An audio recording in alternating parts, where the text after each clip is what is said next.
running. Thank you so much.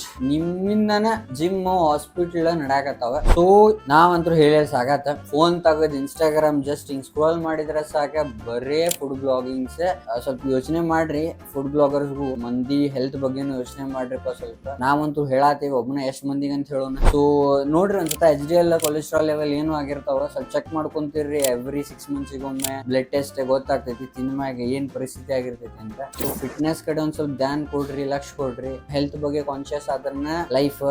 ದಿನ ಹೊರಗ್ ತಿನ್ರಿ ಬಾಡ ಅನ್ನೋಂಗಿಲ್ಲ, ಏನೋ ಒಂದು ಮಂತ್ಲಿ ಒನ್ಸ್ ಏನೋ ಫ್ಯಾಮಿಲಿ ಜೊತೆ ಹೋದೆ ತಿಂದೆ, ಓಕೆ. ಈ ನಮೂನಿ ಎಣ್ಣೆ ಹಾಕಿದ ಐಟಮ್ಸ್ ಎಲ್ಲಾ ತಿಂದ್ರೆ ಅಂದ್ರ ಮುಗೀತ್. ಆಮೇಲೆ ಯಾವ ಹಾಸ್ಪಿಟಲ್ ಹೋದ್ರು ಏನು ಆಗಂಗಿಲ್ಲ, ಯಾವ ಡಾಕ್ಟರ್ ಏನು ಮಾಡಕ್ ಆಗಂಗಿಲ್ಲ, ಯಾವ ಜಿಮ್ಮಿಗೆ ಬಂದ್ರ ಏನು ಕಂಟ್ರೋಲಿಂಗ್ ಲೆವೆಲ್ ಮೀರ್ ಹೋಗ್ಬಿಡ್ತೀರಿ. ಸೊ ಡಯಾಬಿಟಿಕ್, ಕೊಲೆಸ್ಟ್ರಾಲ್, ನಿಮ್ದು HDL ಲೆವೆಲ್ಸ್ ಏನದಾವ ಎವ್ರಿ 6 months ಒಮ್ಮೆ ಚೆಕ್ ಮಾಡ್ಕೊಂತೀರ್ರಿ.